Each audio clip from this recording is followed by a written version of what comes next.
एक वर्षदेखि यो कलैया 1 नम्बर 2 नम्बर र 4 नम्बर कृषकको खेत पर्ने ठाउँमा जुन तपाईको विद्युतीय कृषि भएको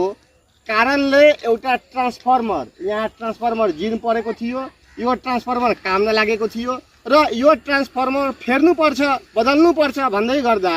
1 वर्षसम्म कसैले पनि कृषकको समस्या नसुन्दाखेरि मैले चाहिँ विशेष पहल गरेर एउटा आज यो ट्रान्सफर्मर लागेको छ। यो ट्रान्सफर्मर यो पुरानो ट्रान्सफर्मर हो जुन फेरिएको छ र नयाँ ट्रान्सफर्मर त्यहाँ लागिसकेको छ, जडान भइसकेको छ र त्यो ट्रान्सफर्मरले अब यहाँको कृषकहरूलाई सिँचाइको लागि यहाँको कृषकलाई कृषि कार्य गर्नको लागि सहज भइसकेको अवस्थामा आज यो पुरानो ट्रान्सफर्मर र लागेको जडान भएको नयाँ ट्रान्सफर्मर म देखाइरहेको छु। यो भन्दा पहिला तपाईको जुन तपाईको यो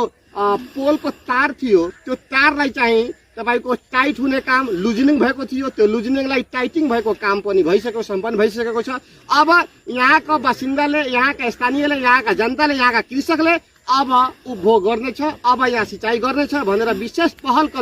मैले विशेष पहल कदमी गर्दै गर्दा आज यहाँको कृषकलाई तपाईको खुसी लागेको अनुभूति भएको कुराहरू म तपाईहरु माझ व्यक्त गर्न चाहन्छु।